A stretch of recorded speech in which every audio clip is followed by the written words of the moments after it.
I just hope our video works. We also have a video. Yeah. All right.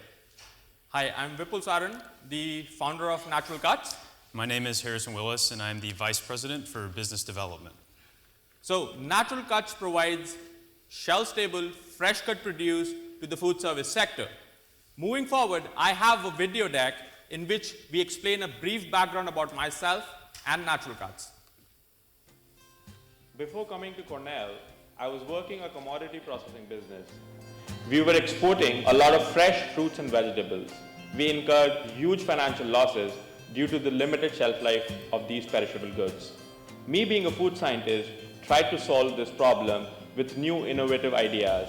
And after years of hard work, we have today what we call Natural Cuts. Food waste from fresh produce is a big problem worldwide, and the process we have developed for extending the shelf life of pre-cut potatoes is a step in the right direction. The science behind Natural Cuts is actually interesting. It is a process that allows us to not use any preservatives, chemicals, or additives. This process actually gives us the ability to extend the shelf life of these perishable goods over a period of 50 days at room temperature conditions, meaning we don't require any refrigeration or freezing. Vipul's idea has the possibility of completely revolutionizing processing by reducing the amount of time needed to cook potatoes as well as the amount of energy needed. It's the most exciting idea I've yet seen in my career as a potato scientist. I like buying fresh produce from the store, but it often goes bad before I get to eat it, and it can take a really long time to prepare. So Natural Cuts has a great solution to both of those issues. Natural Cuts proposal provides an incredible value proposition for not only me and my kitchen staff, but my bottom line. And customers love the non-GMO, fresh cut vegetable flavor. All right. So, as we all understand and are very familiar with the fact that the short shelf life of these perishable goods causes massive food waste. Now in US itself, more than 44% of this fresh fruits and vegetables leads to food waste. And this accounts for over $127 billion. Now with Natural Cuts, we have the ability to significantly reduce this number, and this is where we see the big opportunity. But the question is, who needs Natural Cuts? Right, and to talk about who needs Natural Cuts, let's go back to Kevin from the video. He's the owner of Luna Street Food and our quintessential target customer. And owners like Kevin face a variety of problems throughout the day that Natural Cuts can solve. For instance, he faces high labor costs when using natural ingredients, which Natural Cuts eliminates. He has high energy costs when storing frozen vegetables, which he no longer needs to worry about when using our product. And for somebody who has time and space constraints, a product that eliminates time and space constraints is a very good idea. One of the largest issues that Kevin faces is getting consistent quality ingredients throughout the year, especially in the winter. And he demands this consistent quality produce because his customers demand the consistent quality produce. And this is where Natural Cuts comes in, because we can help Kevin deliver consistent quality produce throughout the year with our shelf extension technology, which both Kevin and his customers can enjoy. So Kevin and the fast casual restaurants like Luna are experiencing incredible sales growth. $60 billion in 2015 and increasing at an incredible clip. Now the key drivers are millennials and Generation Z consumers who eat more than 30% of their meals outside of the home. And we intend to get into this market via the US fresh cut vegetable food service market, which is large and growing in its own right. Now the second question is, what are we doing right now? Well, right now we are trying to partner up with the local fast casual dining restaurants in Ithaca and trying to do a pilot program with them. Now in this pilot program, we plan to provide them with our first product, that is a Natural Cuts potato french fry product, which they shall serve on their menu as a branded product once a week. Now this allows us to gauge interest from both the end consumers as well as the restaurant owners. And along with this, it also helps us to determine the pricing for the product. Now, we have gone out and spoken to a lot of them, and these are the few of those many, and we have had very interesting talks with them. Some of which I would want to mention, such as the Marriott downtown, where the executive chef of Marriott contacted us via our Facebook page and was very interested in what we are doing. And going around with them through their kitchen, we realized that they are not doing any frozen potato product and doing fresh from raw is a pain point for them. Hence, we also scheduled a pilot program with them, and we shall be wanting to do these pilot programs with all of these restaurants in future.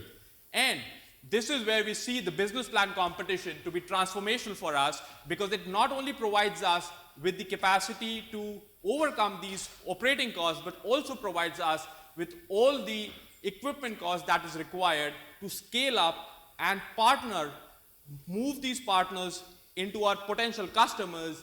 And with this, we plan to convert our first milestone, that is basically to make these potential partners our potential customers and generate revenue with which we can further go on to raise capital for a commercial scale setup, about which we have spoken in detail in our business plan. And this includes 3 months of operating, 3 months of working capital, 6 months of operating capital, and a capex of approximately $2.2 million with a 20% contingency of $444,000, which accounts for approximately $3 million in total. Now, having that in place, our growth becomes very attractive. Starting with 10 restaurants that we are doing right now, moving up to 25 restaurants in the first quarter. Following the same trajectory, we plan to hit approximately 190 to 200 restaurants by the end of the fourth quarter. This is possible through the distributor partners that will allow us to scale. Now, as you can see with that, we have a positive cash flow from the very first quarter, and our revenues increase up till $1.5 million by the end of the fourth quarter. This is assuming that we are targeting the fine casual dining restaurants who have the capacity to go through approximately 4,000 pounds of potato product on a monthly basis, and we are running at 2 shifts, 8 hours each on daily basis. And at fourth quarter, we reach 100% capacity utilization, where our financials become further more attractive year 2 onwards, because we have the capacity to produce over $2.7 million in gross revenue and have more than 27% of net income margin, which allows us to have a very attractive return over equity over 50%. And this is all possible with the help of our advisory members who have diverse expertise. Right, as Vipul mentioned, we have diverse expertise on our team. Professor of Food Science, Syed Rizvi, who you saw in the video, holds 17 plus patents in food process and engineering. Dr. Walter DeJong, who you also saw, has 25 plus years in the food processing and the potato processing industries. And then Tom Shriver, CFA, who Vipul and I have both had class with, has helped us put together the financials and business plan that the judges have here today. So with this expertise and with what we bring to the table, we think that this can really be a going concern. My background is investing through an office in ground-up commodity processing facilities, as well as doing business development for some of those facilities.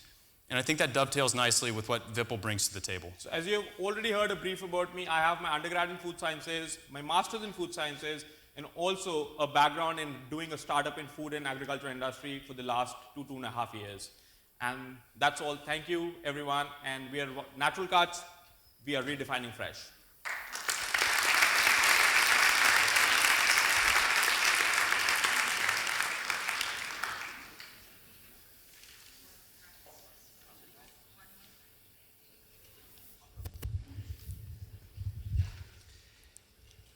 So in the business plan, you listed that the product is good for 50 days without refrigeration. Can you comment on that? So what we are doing as of right now is the technology that we are using, that we have developed, is a whole process. So what we do is, if you want, I'll describe it like this. So say, for example, we have a potato. What we're doing is we are peeling the potato, cutting it whatever the way our customer wants it, and we run it through our process, which allows us to extend the shelf life of that pre-cut potato for a period of over 50 to 60 days at room temperature conditions without using any refrigeration at any point in the supply chain.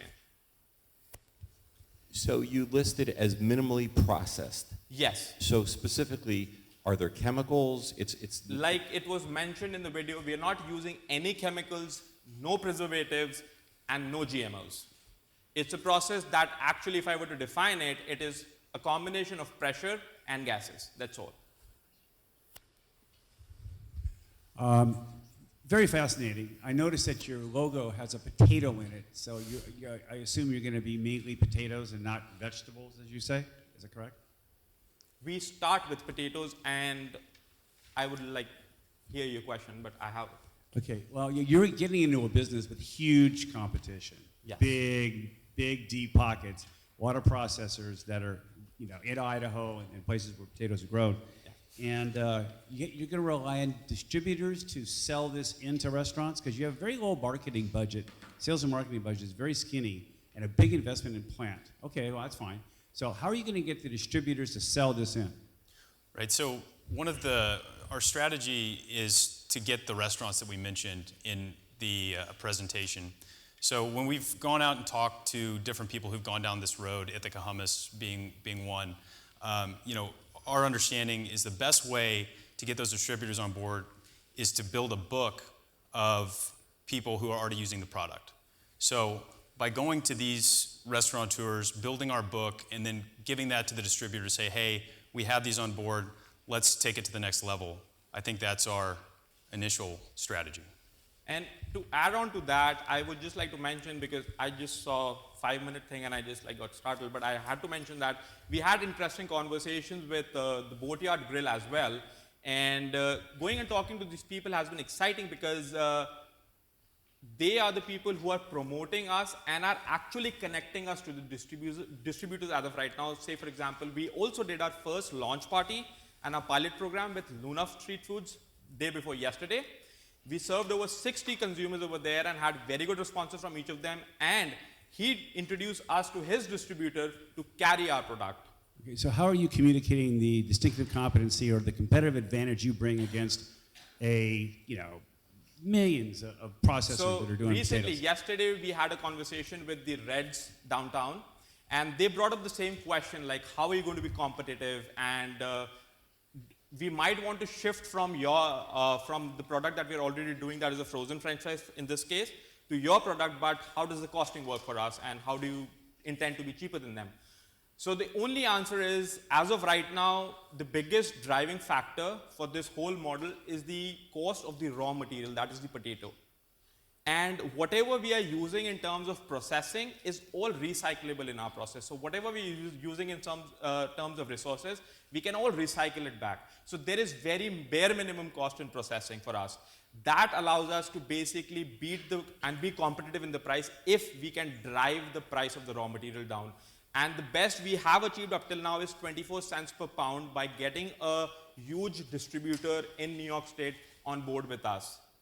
And having 24 cents on pound is actually making us achieve a cost of 79 cents per pound, which actually falls, and we have it in the appendix, which actually falls in the ballpark of the prices that we have got from the distributors as of right now, and this happens to be in the lower price margin.